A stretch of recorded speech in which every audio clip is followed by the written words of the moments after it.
I need that shot, or my career is over. These were the thoughts racing through paparazzi photographer Ricky Marston's mind moments before he committed the act that would indeed end his career, but not in the way he expected. When Marston shoved past a royal guard to photograph royalty, he created his last headline. But the story wasn't about his photo.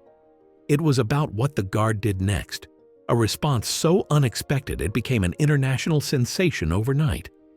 If you want to know more about this jaw-dropping moment, make sure to like and subscribe to stay updated with all the shocking details. Don't miss out. Hit that bell for notifications. Ricky Marston once stood atop the world of celebrity photography. His camera was his scepter, and the streets of London his kingdom. Editors would answer his calls at any hour, desperate for his latest capture. The Shot King, they called him, for his uncanny ability to be in exactly the right place at the right moment. His most famous image, a teary-eyed princess caught in a moment of raw emotion during a charity gala, sold for a staggering £175,000. That single photograph paid for his Chelsea flat, and for a while, Ricky believed the money would never stop flowing. But time is merciless, especially in industries built on novelty. 5 years later, Ricky stood outside velvet ropes that once parted at his name. His former status crumbled like a sandcastle against the tide of industry change. Magazine editors who previously competed for his attention now sent his calls to voicemail. His credit cards approached their limits, and the Chelsea flat had been remortgaged twice. The painful truth was written in his dwindling bank statements. Ricky Marston had fallen from his throne of acclaim to the edge of oblivion. The new generation moved differently. Younger photographers, hungry and tech-savvy, found angles he'd dismissed. At the Berkshire Charity Ball, Ricky watched helplessly as 20-something photographer Ellie Chen captured the exact shot he'd positioned himself for, leaving him with nothing but the back of a royal head. When her photo appeared on 3 magazine covers the following week, Ricky spent the evening with scotch, scrolling through images of his former glory. Sleep became a luxury. His dreams filled with missed opportunities, perfect shots slipping through his fingers. He'd wake gasping, reaching for a camera that wasn't there.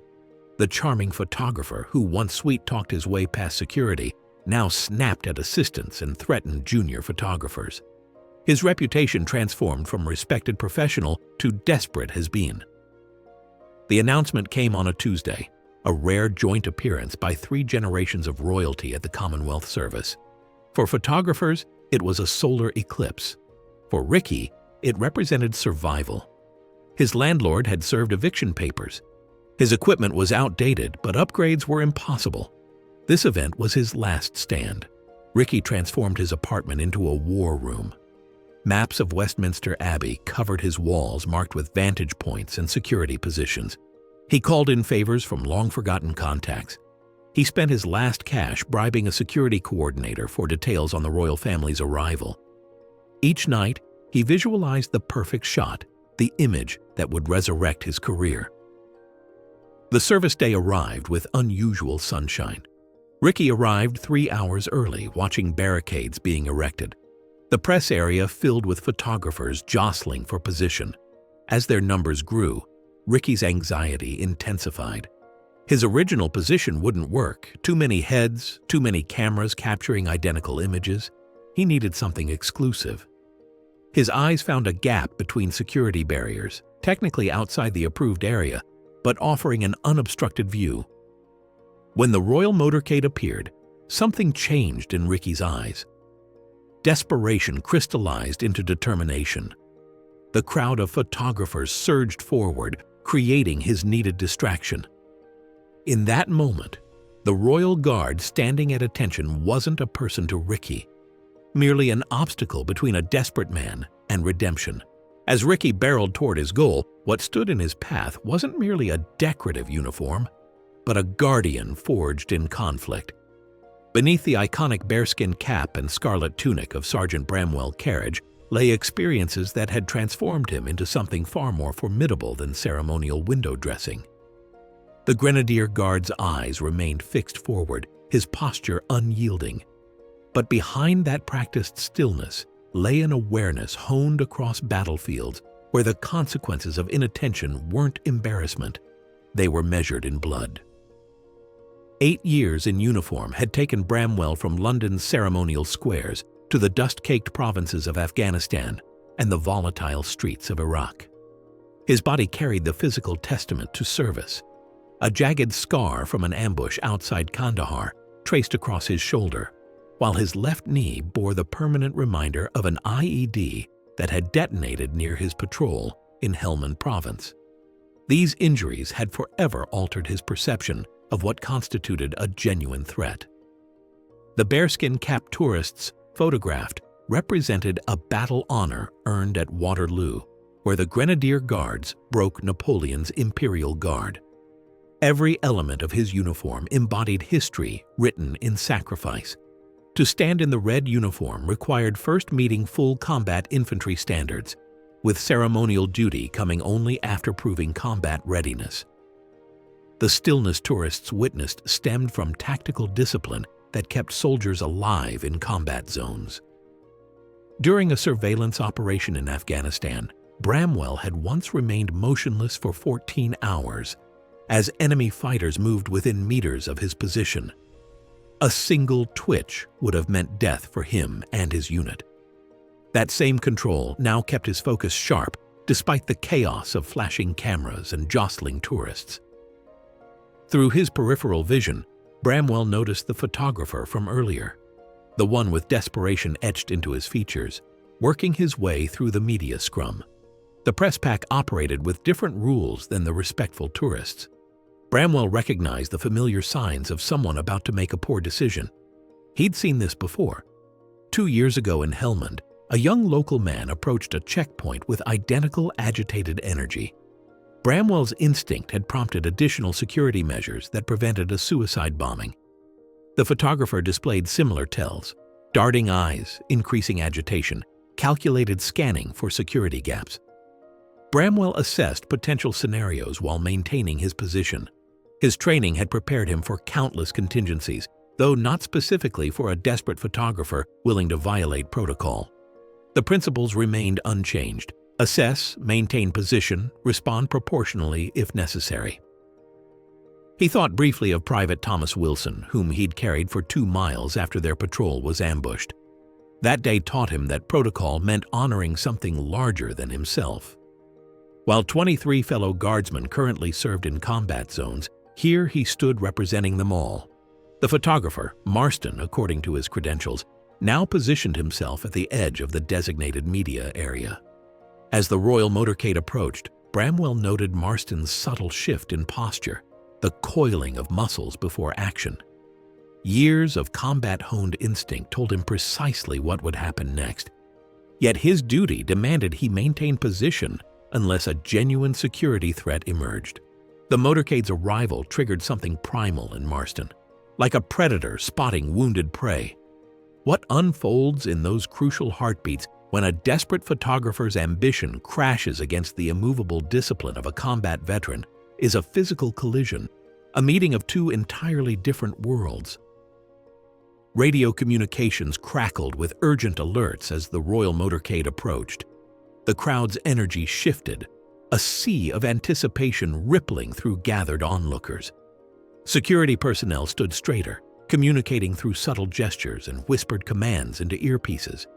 In the designated media pen, telephoto lenses rose skyward, awaiting the perfect moment. But for Ricky Marston, perfection remained impossible from his assigned position. His eyes darted between his spot and the unoccupied space beyond the security cordon. The palace liaison's warning echoed, "Stay behind the designated line, Mr. Marston."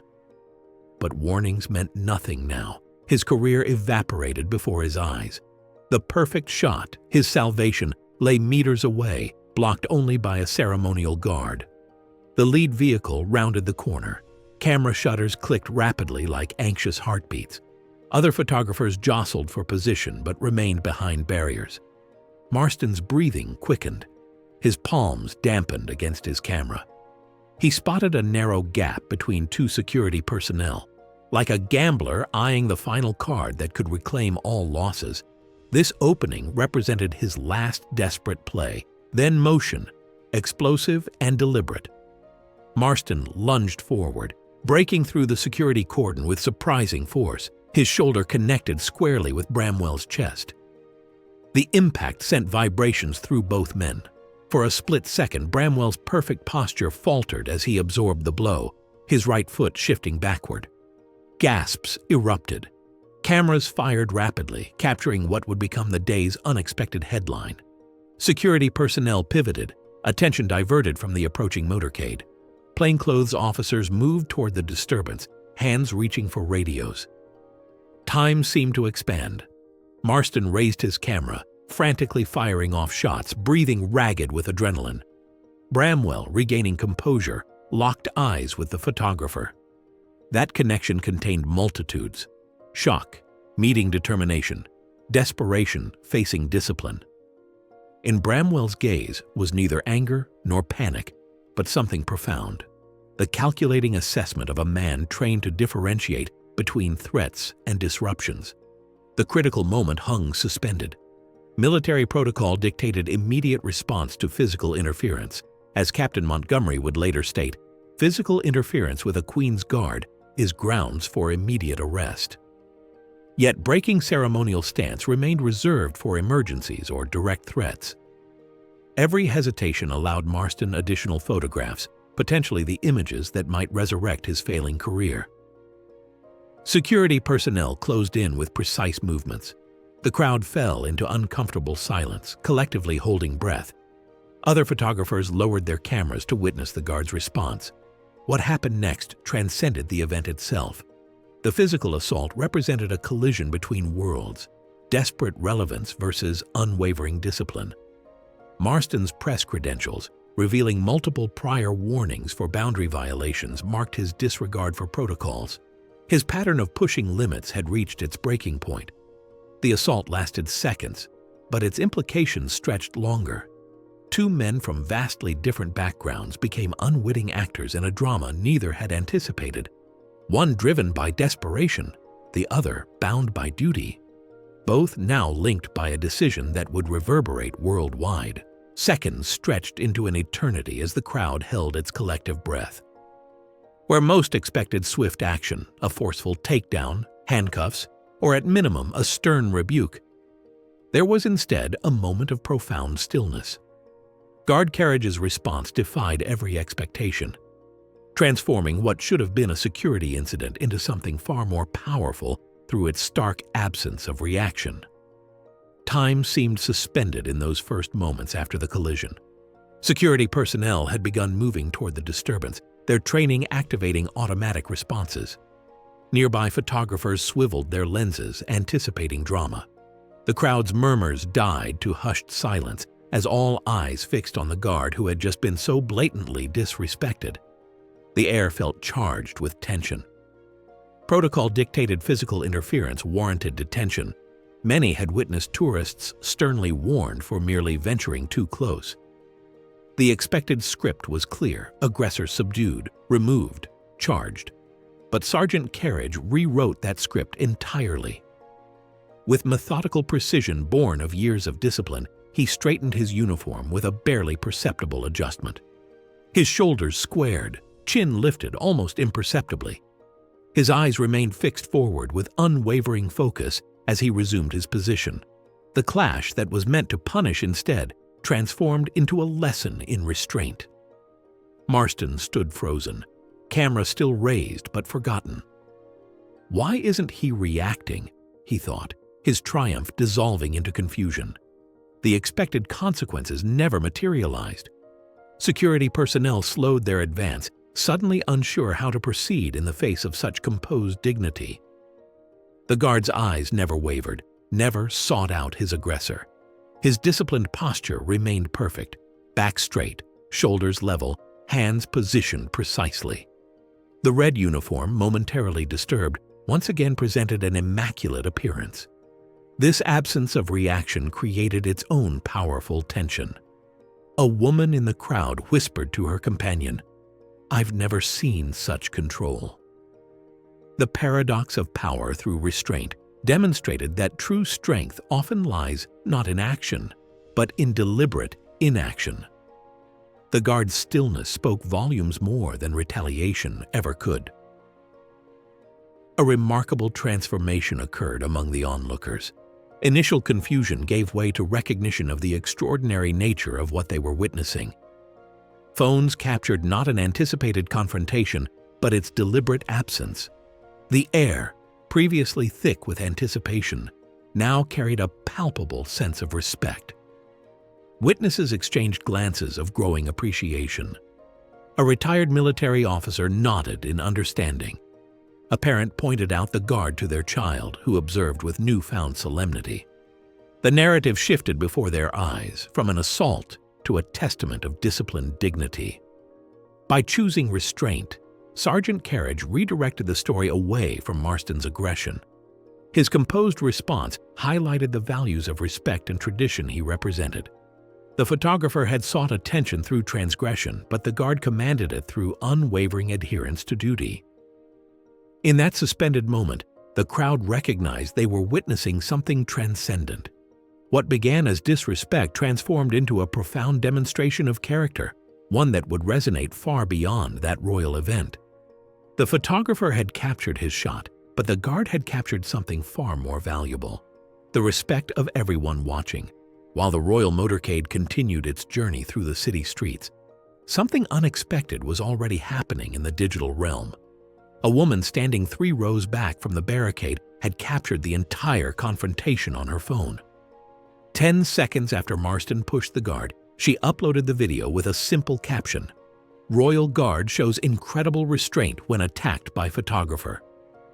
Within minutes, the clip accumulated thousands of views, shares, and comments. Sergeant Carriage's remarkable composure had ignited public fascination. Across the square, a professional photographer had instinctively swung his telephoto lens toward the commotion, capturing a sequence revealing Marston's aggressive lunge and Carriage's stoic response. These images, alongside the civilian's video, spread like wildfire through the digital landscape, a single spark illuminating the dark corners of an often cynical media environment. By the time the royal family completed their appearance, the narrative had dramatically shifted. While they had been the intended subjects of media attention, every major news outlet was now featuring the confrontation. "Dignity under fire, Royal Guard's powerful restraint captures nation's attention," read one headline, capturing the public's admiration for this display of discipline. Another proclaimed, "Stoic sentinel, the guard who said everything by saying nothing." Media analysts gathered to discuss the royal family, instead found themselves dissecting the symbolic power of the guard's non-response. In an era where outrage generates clicks and confrontation drives engagement, we witnessed something remarkable, noted cultural commentator Eliza Reynolds on an evening news program. A man who had every justification to react chose instead to maintain his position. That visual metaphor resonates deeply in our current climate.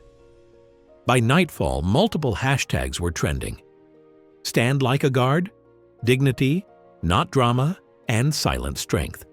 Former military personnel shared their experiences of maintaining composure under provocation.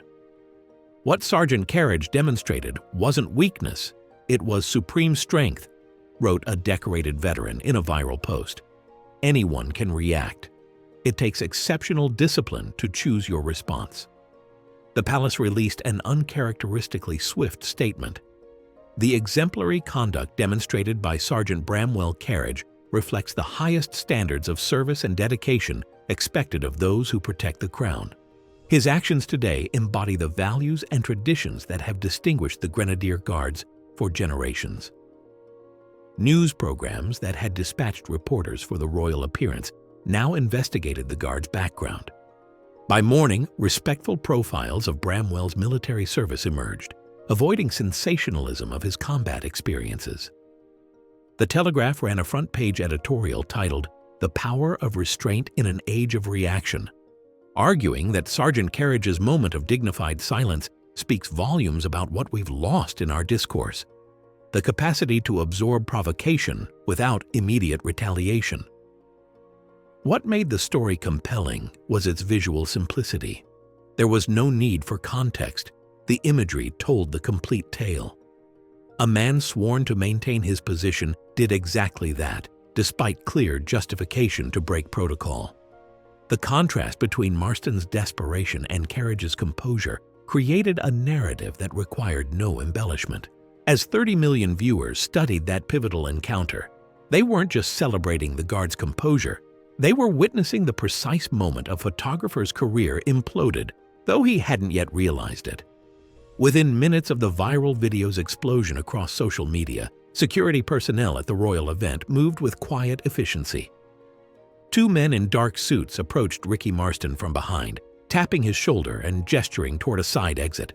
The confused photographer protested as they confiscated his camera equipment and press badge, his voice rising until a third security officer joined them. "For physical interference with a royal guard, your credentials are permanently revoked," one official informed him, voice low but firm. The trio escorted Marston through service corridors, away from the clicking cameras of his former colleagues. By morning, Marston's name became public when veteran photojournalist Eleanor Chen identified him in a scathing industry forum post. "I've worked alongside Marston for 15 years. His behavior yesterday represents everything wrong with our profession." Her condemnation unleashed similar accounts from colleagues who had previously remained silent about his past misconduct. The professional collapse happened with stunning speed. The Guardian's photo desk canceled his upcoming assignment. The Sun's editor sent a terse email, "Your services are no longer required." His agent at Pinnacle Photography dropped him, citing irreparable damage to professional relationships. Former clients who once valued his work now found his calls worthy only of sympathetic secretaries or voicemail boxes. Those who answered delivered a clear message. Association with him had become radioactive. Meanwhile, Sergeant Carriage returned to his barracks to find his phone flooded with support messages. His commanding officer personally called to commend his restraint. A handwritten note arrived from the royal family, praising his exemplary representation of the values we hold dear. Desperate to salvage his reputation, Marston appeared on a morning talk show 5 days later. "I've spent decades capturing history," he explained, fidgeting. "Sometimes getting the shot means making split-second decisions." The host's expression hardened as she asked if physical assault constituted an acceptable decision. His stammered response triggered immediate backlash. His written statement only accelerated his downfall. "While I regret the physical contact, the public's reaction demonstrates our societal confusion about journalistic determination versus entitlement." Media ethics professors and photography organizations swiftly disavowed his rationalization. The incident catalyzed industry-wide reflection. The National Press Photographers Association issued updated guidelines. Several major publications announced stricter consequences for credential violations. 3 weeks later, Marston's professional extinction was complete.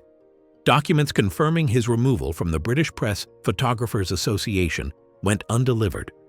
Eventually, a neighbor mentioned seeing Marston loading suitcases into his car before dawn, leaving no forwarding address. While Marston disappeared, Sergeant Carriage continued his duties with disciplined focus. When the palace announced his promotion to color sergeant 2 months later, the citation mentioned his unwavering commitment to duty under challenging circumstances. At the ceremony, he maintained his characteristic reserve, offering only a brief "Thank you, sir," upon receiving his new insignia. In that moment on a London street, two paths diverged. One led to obscurity, the other to distinction. Not through dramatic action, but through its deliberate absence. What Sergeant Carriage demonstrated transcends military protocol. It reveals an increasingly rare form of strength that speaks volumes without uttering a word. Our culture celebrates the quick retort and immediate defense, diminishing the power of dignified restraint. Like a mountain unmoved by storms, true composure stands firm amidst chaos. Will you choose the path of silent strength when provoked tomorrow? In your workplace, relationships, daily interactions, the most powerful response might be choosing to respond not at all.